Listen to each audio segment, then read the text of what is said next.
मैं दरवाजे पर खड़े उस लड़के को ध्यान से देख रही थी जो ब्लैक जीन्स और ब्राउन शर्ट पहने हुए था। वो देखने में बेहद आकर्षक लग रहा था। उसकी खूबसूरती देखकर मैं हैरान रह गई।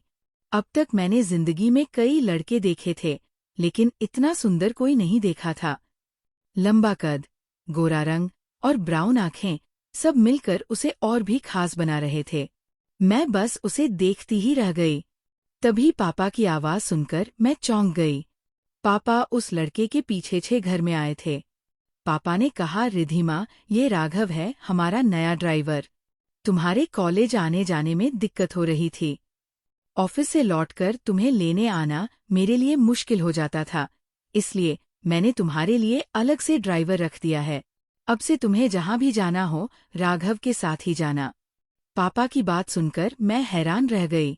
मैंने आश्चर्य से उस लड़के को देखा जो करीब 27-28 साल का बहुत हैंडसम और जवान था। वह तो किसी फिल्म का हीरो जैसे लग रहा था। क्या ये सच में मेरा नया ड्राइवर था? इतना हैंडसम ड्राइवर! यही सोचकर मैं अचंभित थी। पापा ने उसे फिर आवाज लगाई, राघव, इधर आओ। वो सीधा चलता हुआ मेरे पास आया। उसकी नजरें झुकी हुई थी। बाल अच्छे से सेट किए हुए थे और चौड़ा माथा उसकी रस्सी दिखा रहा था। वो हाथ जोड़कर मेरे सामने खड़ा हो गया। पापा बोले, राघव, ये मेरी बेटी रिधिमा है। ये जहां भी कहे इसे वहां ले जाना और गाड़ी सावधानी से चलाना। राघव हल्की मुस्कान के साथ बोला, सर, आप बिल्कुल चिंता मत कीजिए।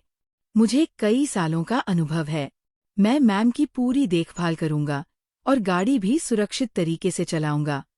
पापा ने मेरे सामने ही गाड़ी की चाबियां राघव के हाथ में दी और बोले, राघव, सुबह 8 बजे हमारे घर आना। रात 8 बजे तक तुम्हारी ड्यूटी रहेगी। इस दौरान मेरी बेटी को जहां भी जाना हो, तुम साथ रहोगे। ये कहकर पापा घर से बाहर चले गए। मैं सिर से पांव तक राघव को देखते हुए मुस्कुराई और बोली, अच्छा, तो तुम हो हमारे नए ड्राइवर। चलो एक टेस्ट ड्राइव कर लेते हैं। मेरी बात पर उसके चेहरे पर हल्की सी मुस्कान आई, लेकिन फिर भी उसने नजरें उठाकर मेरी तरफ नहीं देखा। मैं खड़ी हुई और हमारे घर की नौकरानी सीमा दीदी को आवाज दी, दीदी, मैं बाहर जा रही हूँ। मैं जहां भी जाती थी उन्हें बता देती थी, क्योंकि मेरे पीछे वहीं हर बात पापा को बताती थी। माँ का साया तो बहुत पहले ही मेरे सिर से उठ गया था। पापा ही थे जिन्होंने मेरे लिए अपनी पूरी जिंदगी समर्पित कर दी थी। मेरी वजह से पापा ने दूसरी शादी नहीं की, बल्कि एक नौकरानी रख ली जो दिन रात मेरे साथ रहती थी। सीमा दीदी ही मेरी माँ का किरदार निभा रही थी। मैंने उन्हें बताया और फिर घर से बाहर निकल पड़ी। पिछले साल मेरे जन्मदिन पर पापा ने मुझे ये की गाड़ी तोहफे में दी थी। मैं चाहती थी कि इसे चलाना भी सीख लूं, लेकिन पापा ने परमिशन नहीं दी। उन्हें डर था कि कहीं गाड़ी चलाते समय कोई हादसा ना हो जाए। दरअसल इसके पीछे एक भी वजह थी। खैर, मैं गाड़ी में पीछे बैठ गई और राघव ड्राइविंग सीट पर बैठ गया। कुछ ही देर में वह बहुत निपुणता से गाड़ी चला रहा था।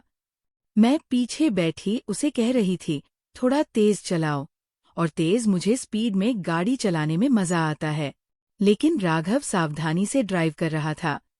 जब मैंने कहा कि स्पीड और बढ़ाऊं तो उसने मना कर दिया और बोला, मैडम, ट्रैफिक बहुत ज्यादा है और पहले ही काफी स्पीड है, कहीं नुकसान ना हो जाए। उसकी बात सुनकर मेरा मूड बिगड़ गया। मैंने कहा, तुम तो मुझे अच्छे ड्राइवर लगते ही नहीं हो। मुझे तो वही पसंद है जो सड़कों पर गाड़ी तेजी से भगाएं। मेरा पिछला ड्राइवर बहुत तेज गाड़ी चलाता था। उसने मेरी बात का कोई जवाब नहीं दिया। मैं ऐसे ही एक बड़ा चक्कर लगाकर वापस घर लौट आई। ये चक्कर मैंने उसकी ड्राइविंग की परीक्षा लेने के लिए नहीं, बल्कि उसका असली टेस्ट लेने के लिए लगाया था। मैं देखना चाहती थी कि वह भी बाकी ड्राइवरों की तरह मेरे से मुझे देखता है या नहीं, क्योंकि इससे पहले पापा ने जो ड्राइवर रखा था वो कुछ इसी तरह से चोरी चोरी नजरें मिलाता था और गाड़ी भी बहुत तेज चलाता था। जब पापा को ये बात पता चली तो उन्होंने उसे नौकरी से निकाल दिया।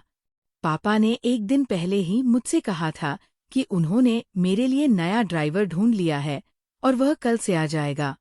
मैंने भी मजाक में कहा था कि कोई अच्छा सा ड्राइवर देखिएगा। पापा ने भरोसे से कहा था कि वो बहुत अच्छा लड़का है, उसकी ड्राइविंग भी बढ़िया है और मैं उसे पूरी तरह परख चुका हूँ। और अब तो मैंने भी परख लिया था। मुझे अंदाजा हो गया कि सच में वह एक शरीफ लड़का था, जिसने अब तक एक बार भी मेरी तरफ नजर उठाकर नहीं देखा था। शायद वह गरीब और ईमानदार था, इसीलिए उसमें इज्जत और सादगी भरपूर थी। मैंने सुना था कि गरीब लोग सम्मान के मामलों में बहुत संवेदनशील और स्वाभिमानी होते हैं। खैर, अब मैं राघव से पूरी तरह संतुष्ट हो चुकी थी। काफी देर घूमने फिरने के बाद मैं घर आकर अपने कमरे में चली गई। रात 8 बजे तक वो घर के बाहर लॉन में बैठा रहा। मुझे कहीं और नहीं जाना था, इसलिए 8 बजे वो खुद मेरे कमरे के दरवाजे तक आ गया। उसने धीरे से दरवाजा खटखटाया और आदर से बोला, मैडम, मेरी छुट्टी का समय हो गया है, अब मैं अपने घर जा सकता हूँ। वो मुझसे अनुमति मांग रहा था। मुझे शरारत सूझी, मैं सिर हिला दिया और कहा नहीं। वह चौंक कर मेरी तरफ देखने लगा। उसकी नजरें मेरी नजरों से मिली तो मेरा दिल तेजी से धड़कने लगा। उसकी आंखों में ऐसी खूबसूरती और गहराई थी कि मैं उन्हें खोने लगी। मैं कुछ देर तक उसे देखती रही और जैसे ही उसने मेरी नजरों को महसूस किया, तुरंत नजरें झुका ली। मैडम, क्या मैं ना जाऊं? वो बहुत सादगी से पूछ रहा था। मेरे मुंह से अनायास निकल गया, मैं बिल्कुल अकेली हूँ। थोड़ी देर मेरे साथ बैठकर बातें कर लो। मेरी बात सुनकर वह पल भर को हैरान रह गया और फिर मुझे खुद अपने शब्दों पर संकोच हुआ। वो एक अनजान लड़का था जो आज ही हमारे घर आया था और मैं उसे अपने कमरे में आने का न्योता कैसे दे सकती थी। मैंने तुरंत अपनी जुबान पर काबू पाया और हंसते हुए कहा, जाओ राघव, तुम्हारी छुट्टी हो चुकी है। मैं तो मजाक कर रही थी। 8 बजे ही तुम घर चले जाया करो। मैं कल सुबह 8 बजे कॉलेज जाऊंगी तो तुम थोड़ा पहले आ जाना। जी ठीक है, कहते हुए वो बाहर चला गया। उसके जाने के बाद मैं उसी के बारे में सोचने लगी। उसकी आंखों की गहराई मुझे बार बार मेरी आंखों के सामने आ रही थी।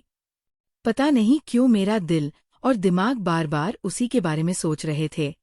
कभी कभी खूबसूरत चेहरों की किस्मत खूबसूरत नहीं होती और वह तो मेरे दिल का राजा बनने के लायक था, लेकिन मेरी गाड़ी का ड्राइवर बन गया था, जबकि मैं एक बिल्कुल साधारण शक्ल सूरत वाली लड़की थी जिसे भगवान ने बाकी सब चीजों से नवाजा था। एक शानदार बंगला, पापा का बड़ा कारोबार, जिंदगी में हर चीज परफेक्ट। बस मेरी जिंदगी में मेरी माँ की कमी थी। दरअसल मेरी माँ का देहांत एक हादसे में हुआ था। इसी वजह से पापा ने मुझे ड्राइविंग सीखने की इजाजत नहीं दी थी। मेरी माँ को गाड़ी चलाने का बहुत शौक था और वो हमेशा तेज रफ्तार में ड्राइव करती थी।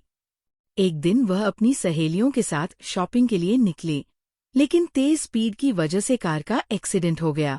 उनकी गाड़ी एक ट्रक से टकरा गई और पूरी तरह पिचक गई थी। माँ की लाश बहुत बुरी हालत में मिली थी। तब से पापा के दिल में डर बैठ गया। उनकी और माँ की लव मैरिज थी। माँ के जाने के बाद पापा बिल्कुल अकेले हो गए थे। उस समय मेरी उम्र सिर्फ 5 साल थी। पापा ने मुझे अकेले पाला, लेकिन गाड़ी को लेकर मुझ पर बहुत पाबंदियां लगा दी। मुझे भी तेज गाड़ी चलाने का बहुत शौक था, बिल्कुल अपनी माँ की तरह। लेकिन पापा ने इतनी सख्ती की कि मैं कभी ड्राइविंग सीट पर भी नहीं बैठ पाई। मैं बहुत कम ही सफर करती थी। 20 साल की होने के बावजूद भी पापा ने मुझे ड्राइविंग सीखने की इजाजत नहीं दी थी, जबकि अब मेरा लाइसेंस बन सकता था। पापा का कहना था, तुम भी अपनी माँ की तरह जोश में और शौकीन हो। उसे तेज गाड़ी चलाने का बहुत शौक था। तुम्हें भी है, इसलिए मैं नहीं चाहता कि तुम गाड़ी चलाना सीखो।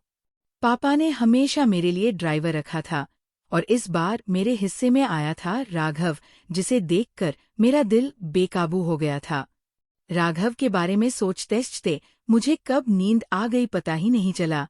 अगले दिन जब मैं कॉलेज जाने के लिए उठी तो ये सोचकर मेरे चेहरे पर मुस्कान आ गई कि आज मुझे छोड़ने के लिए राघव मेरे साथ जाएगा।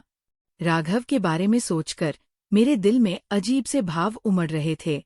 मैं जल्दी से तैयार हुई, जानबूझकर गहरी लिपस्टिक लगाई और अपने बाल कंधों पर खुले छोड़ दिए। इस तरह मैं बहुत कम तैयार होती थी। सुबह 8 बजते ही राघव दरवाजे पर खड़ा था। गाड़ी तैयार थी। मैं बैग उठाकर बाहर निकली तो उसे देखते ही मेरे चेहरे पर गहरी मुस्कान आ गई। मैं गाड़ी की पिछली सीट पर बैठ गई और वो गाड़ी चलाने लगा। मेरी नजरें बार बार उसके चेहरे पर चली जाती। कभी शीशे के सहारे उसका चेहरा देखती तो कभी तिरछी नजर से। मेरा मन बस उसे देखते रहने का कर रहा था। इसी तरह हम कॉलेज पहुंच गए। कॉलेज के सामने मेरी दोस्त खड़ी थी जो मेरी गाड़ी को पहचानती थी। जैसे ही वो मेरी गाड़ी के पास आई, उसकी पहली नजर मुझ पर नहीं बल्कि राघव पर पड़ी और वह चौंक गई। मैं जैसे ही गाड़ी से उतरी, मेरी दोस्त मानसी ने पूछा, रिधिमा ये कौन है? तुम्हारा कोई चचेरा भाई है क्या? उसकी बात पर मैं जोर से हंस पड़ी और बोली, अरे नहीं, ये मेरा ड्राइवर है। इसका नाम राघव है। पापा ने इसे मेरे लिए रखा है। पिछले वाले आवारा को मैंने शिकायत करके निकलवा दिया था। ये सुनते ही मानसी चौंक कर बोली, इतना सुंदर ड्राइवर, इसे तो किसी फिल्म का हीरो होना चाहिए था या फिर मॉडलिंग कर सकता है। ये तुम्हारा ड्राइवर कैसे बन गया?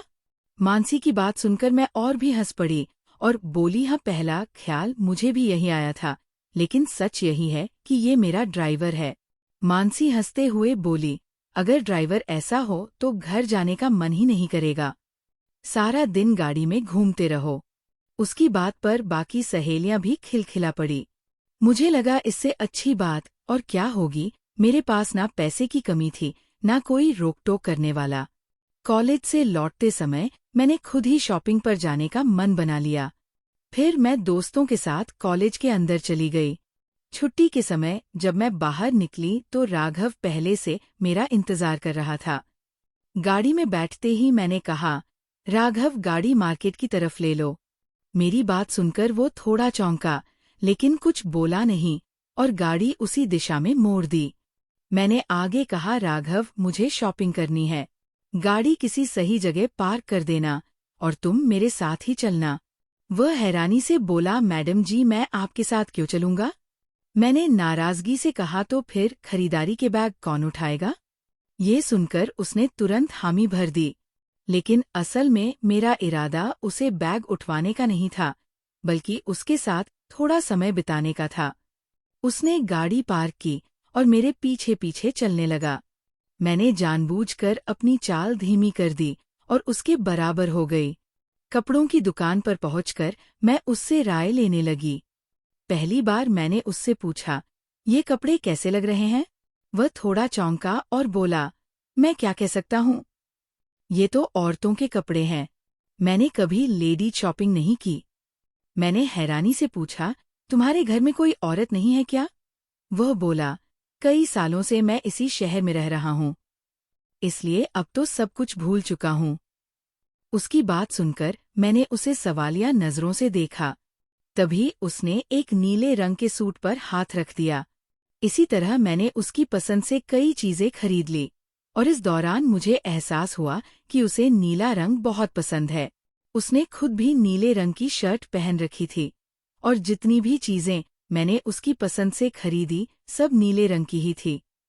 काफी समय उसके साथ बिताने के बाद मैं उसे एक होटल में ले गई और कहा, बैठो, साथ में खाना खाते हैं। पहले तो उसने मना किया, लेकिन जब मैं नाराज हुई तो वह मेरे सामने बैठ गया। मैंने उससे पूछा, तुम ये नौकरी क्यों कर रहे हो? उसने बताया कि उसके पिताजी को कैंसर हो गया था।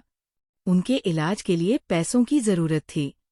उसके घर वाले गांव में रहते थे और उसने कहा कि जैसे ही वह पैसों का इंतजाम कर लेगा, अपने पिता को शहर बुला लेगा। फिर उसने एक और चौंकाने वाली बात बताई।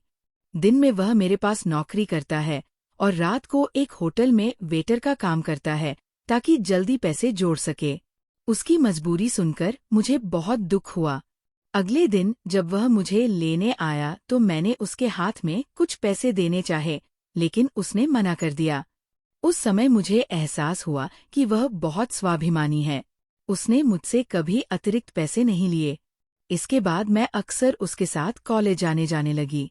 मेरा मन उससे काफी जुड़ गया था। उसे देखे बिना मुझे चैन नहीं आता था। संडे के दिन उसकी छुट्टी होती थी और मेरे लिए वह दिन बहुत लंबा लगता था। पापा अपने बिजनेस में व्यस्त रहते थे और मैं सारा समय अकेली रहती, दोस्तों से फोन पर बात करती या पढ़ाई करती। लेकिन ये सब एक सीमा तक ही संभव था। मेरा मन चाहता था कि कोई मेरे पास हो, जो मेरी तन्हाई को दूर करे और जिसके साथ मैं अपना मन हल्का कर सकूं। लेकिन मेरी जिंदगी में अभी तक ऐसा कोई नहीं था।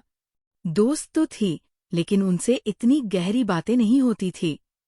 मैंने कभी किसी से दिल की बात नहीं कही थी। हाँ, जब से राघव आया था तब से मैं अपनी कुछ बातें उससे कह देती थी, क्योंकि वह चुपचाप सुन लेता था। जवाब में कुछ नहीं कहता। कभी कभी हल्की सी मुस्कान दे देता, वरना उसका चेहरा हमेशा गंभीर रहता। कुछ दिनों बाद मुझे पता चला कि पापा दूसरी शादी करने वाले हैं। ये खबर मेरे लिए किसी सदमे से कम नहीं थी। पहले तो यकीन ही नहीं हुआ, लेकिन जब सच को स्वीकार करना पड़ा तो मैंने खुद